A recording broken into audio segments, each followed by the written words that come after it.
तो और मेरे भाइयों, क्या हाल चाल है सभी के। तो क्या तुमने नारुतो देखा है? अरे नहीं देखा, चलो कोई बात नहीं। वन पीस तो देखा होगा। ये भी नहीं देखा, कोई बात नहीं। ड्रैगन बॉल सुपर तो देखा ही होगा। अब मैं ऐसा पूछ क्यों रहा हूँ, तुम्हारे दिमाग में यही सवाल चल रहे होंगे। तो इसका जवाब ये है कि मैं जिन सीरीज का नाम ले रहा हूँ उन्हें हम प्यार से एनिमे बोलते हैं। और आजकल क्या है, पिछले कुछ सालों से ये कुछ ज़्यादा ही पॉपुलर हो रहे हैं। तो क्या होते हैं ये एनिमे, और आखिर कैसे हुए ये इतने पॉपुलर? और सबसे बड़ा सवाल, क्या इन्हें हम कार्टून बोल सकते हैं? तो इन्हीं सभी सवालों के जवाब आज तुम्हें इस वीडियो में मिल जाएंगे। चैनल पे नए हो तो सब्सक्राइब जरूर कर देना और वीडियो को लाइक तो कर ही देना। तो चलो अब इस वीडियो को शुरू करते हैं। तो तुम इसे ऐसे समझ सकते हो कि एनिमे एक प्रोडक्ट है और तुम्हें जानना है कि आखिर ये इतना पॉपुलर हुआ कैसे, लाइक मैगी। तो अगर तुम्हें जानना है कि मैगी पॉपुलर कैसे है तो तुम्हें ये जानना होगा कि आखिर मैगी होती क्या है। तो इसीलिए हम पहले ये जानेंगे कि आखिर एनिमे क्या होते हैं। तो आखिर ये एनिमे होते क्या हैं? तो एनिमे उन एनिमेटेड सीरीज को कहा जाता है जो जापान में प्रोड्यूस होते हैं। अब तुम ध्यान दोगे तो एनिमेटेड को ही हम शॉर्ट फॉर्म में एनिमे बोलते हैं। तो इनका सीधा सीधा मतलब आखिर ये बनाते कैसे हैं, तो इनका सीधा सीधा स्टोरी हम मांगा से लेते हैं। मतलब पहले तो मांगा से ही ली जाती थी, लेकिन अगर तुम्हारे पास स्टोरीज है तो तुम एनिमेटेड स्टूडियोज़ के पास जा सकते हो और कह सकते हो कि भाई मेरे को बनानी है स्टोरी, लेकिन उसके लिए तुम्हें अपना बजट देना पड़ेगा थोड़ा, क्योंकि तुम्हारी सीरीज़ को उस टाइम कोई जानता नहीं है। लेकिन मांगा में तुम्हारे पास ये प्लस पॉइंट हो जाता है कि तुम्हारी सीरीज़ को लोग जानते हैं, ऐसा। पर आजकल तो नॉवल से भी बनते हैं और हाँ, के ड्रामा से भी बनते हैं। इसका जीता जाता लाइव एग्जाम्पल ये ट्रू ब्यूटी नाम का एनिमे है। तुम देख सकते हो, इसका पहले के ड्रामा था। मेरे हिसाब से नहीं है इसका कोई नॉवल वगैरह या कोई मांगा, खैर वो छोड़ो। तो अब हम ये जानते हैं कि जो हमारे एनिमे हैं वो जापान में बने हैं और इनकी स्टार्टिंग जापान में ही हुई है। लेकिन आखिर हुई कब? तो हमारी स्टार्टिंग हुई एनिमेशन की 1917 में, और तब से लेकर अब तक ये कुछ ज़्यादा ही ग्रो अप हो चुके हैं कि तुम इसे ऐसे समझ सकते हो कि एक बॉलीवुड मूवी से ज़्यादा डिमांड इसकी है और एक हॉलीवुड मूवी से ज़्यादा कमाई इसकी है। तो तुम समझ सकते हो कि एनिमे और एनिमेशन की कितनी डिमांड है आजकल दुनिया में, और आने वाले सालों में तो कुछ ज़्यादा ही होने वाली है। खैर अभी भी बहुत है। तो अब हम ये जानते हैं कि आखिर एनिमे होता क्या है। अब हम ये जानते हैं कि आखिर ये इतना पॉपुलर इंडिया में हुए कैसे। अब देखो, ऐसा तो नहीं था कि इंडिया में एनिमे एकदम से ही पॉपुलर हो गया। इंडिया में एनिमे पहले भी आया था। 2009 के करीब में कार्टून नेटवर्क ने अपने चैनल पर नारुतो, ड्रैगन बॉल और वन पीस जैसे एनिमे दिखाए थे, और जोनिक पर भी नारुतो की एक स्पिन ऑफ सीरीज आ चुकी है। लेकिन उस टाइम उतनी पॉपुलेशन नहीं मिली, उस टाइम इतने पॉपुलर नहीं हुए।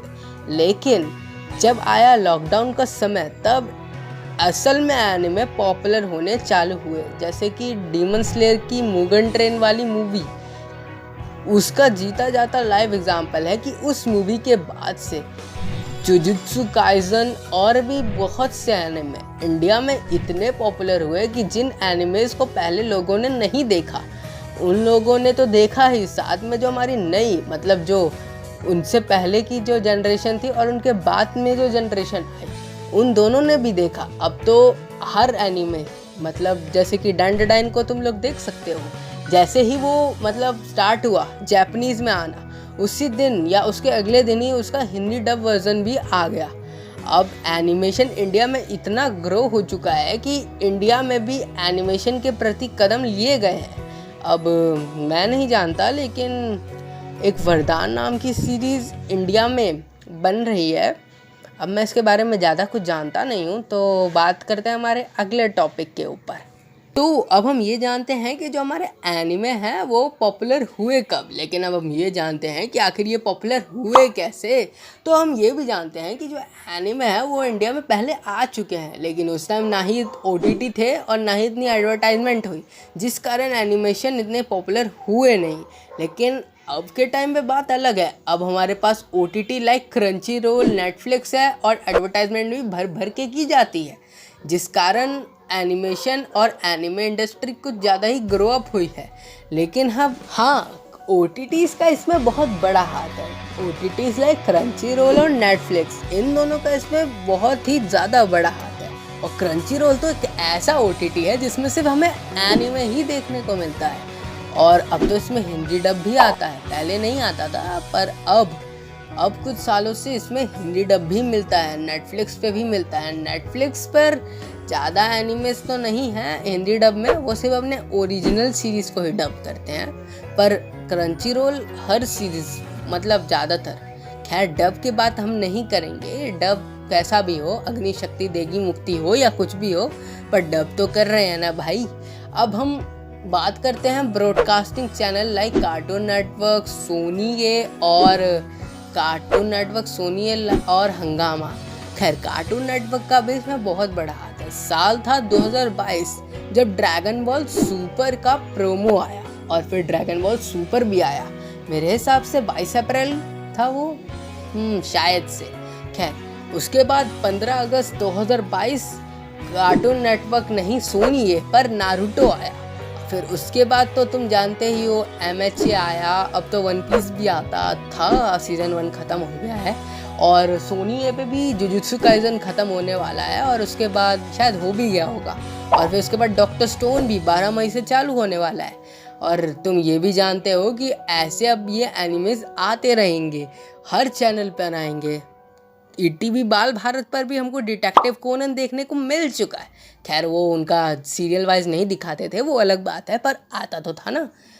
अब हम ये भी जानते हैं कि जो हमारे एनिमे है वो पॉपुलर हुए कब और कैसे हुए, लेकिन अब हम ये जानते हैं कि सिर्फ OTT और ब्रॉडकास्टिंग चैनल ने ही सारा काम कर दिया। तो इसका जवाब है हाँ भी और ना भी। अब देखो, मैं और तुम ये जानते हैं कि सिर्फ सप्लायर्स ही सारा काम नहीं करते हैं, एडवर्टाइजमेंट भी बहुत ज़रूरी होती है। और तुम भी ये भी जानते हो कि अगर प्रोडक्ट में दम ना भी हो तो एडवर्टाइजमेंट अगर अच्छी हो तो प्रोडक्ट एकदम धमाका मचा देता है सबके आगे। मतलब क्या बताऊं, बढ़िया जाता है। क्या मतलब आदि पुरुष की बात हो रही है, खैर वो छोड़ो। तो इसका मैं साफ क्रेडिट दूंगा ऐसे यूट्यूबर्स को जो उस टाइम पे एनिमे रिलेटेड कंटेंट बनाते थे। उनकी वजह से एनिमे के प्रति लोग इंगेज हुए, और उन्हीं की वजह से ब्रॉडकास्टिंग चैनल और OTTs को पता चला कि आखिर एनिमे का कितना मार्केट है, खासकर ब्रॉडकास्टिंग चैनल को। तो इसमें कुछ मुख्य यूट्यूबर्स जिनके मैं नाम लेना चाहूँगा, तो वो है हमारे एनिमेशन वाइब्स और व्यूक का चैनल। व्यूक का चैनल मैं क्यों बोल रहा हूँ, क्योंकि व्यूक का एक चैनल नहीं है। अब मैंने यहाँ व्यूक का चैनल क्यों बोला, तुम सबके दिमाग में सवाल आ रहा होगा। कम ऑन यार, तुम सबके दिमाग में सवाल आ ही नहीं सकता। खैर जो लोग व्यूक को, क्या बोल रहा हूँ, सब लोग जानते हैं यार व्यूक को, कौन नहीं जानता। व्यूक के चैनल और व्यूक का डिफरेंट कंटेंट लोगों को इतना इंगेज किया है एनिमे के लिए, मैं क्या बताऊं। और फिर दूसरा चैनल जिस पे वो मांगास कवर करते हैं, डबिंग रिव्यूज़ डालते हैं, और उनका खासकर लुकिज्म वो तो ट्रेंडिंग पे है अभी, मज़ा आ जाता है देखने में, मैं भी देखता हूँ।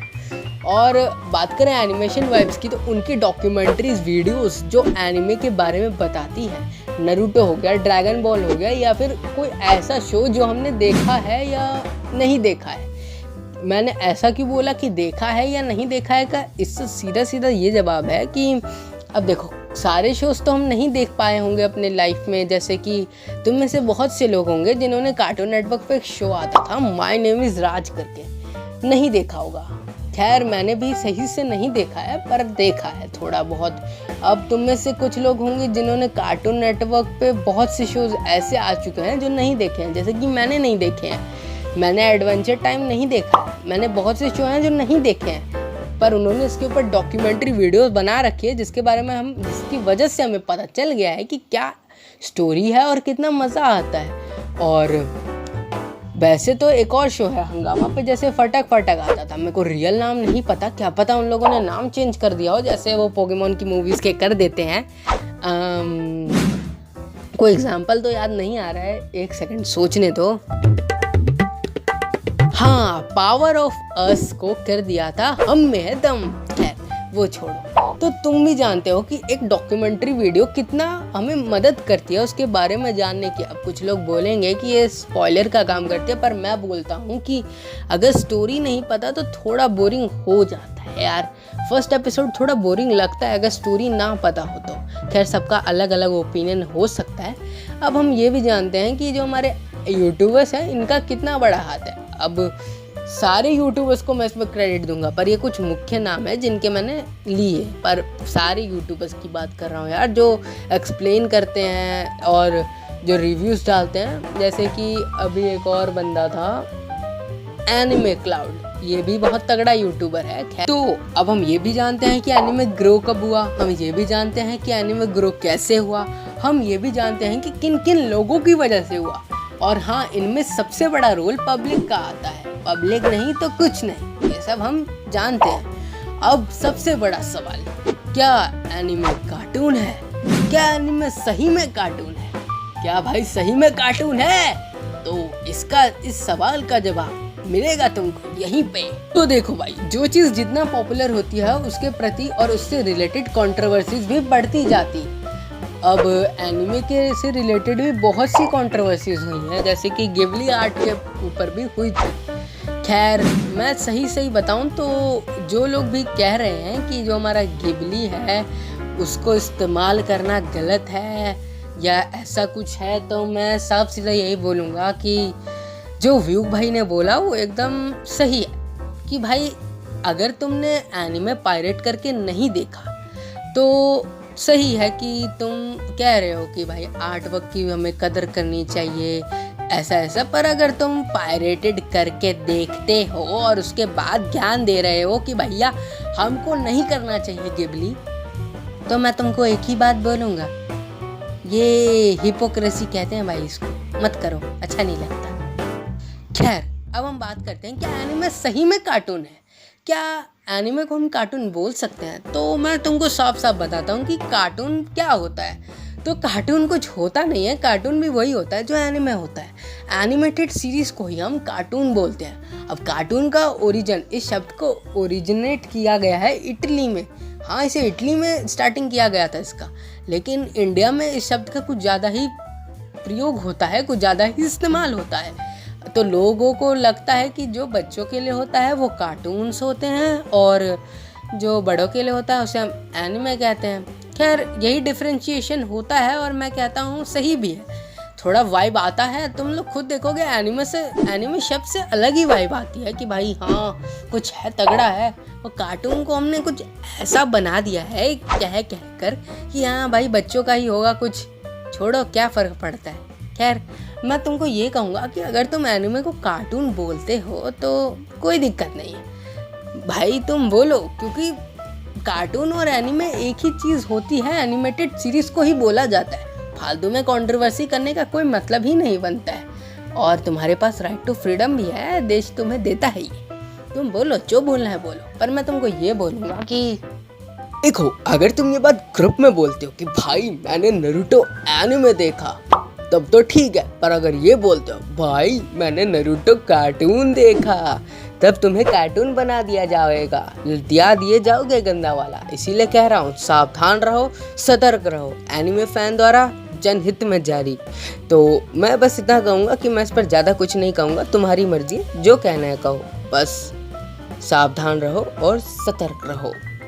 अब इसी पॉइंट के साथ इस वीडियो को करते हैं हम यहीं पे ख़त्म। चैनल पे नए हो तो सब्सक्राइब और लाइक ज़रूर से कर देना यार, और मिलते हैं किसी और नई वीडियो में, तब तक के लिए गुड बाय।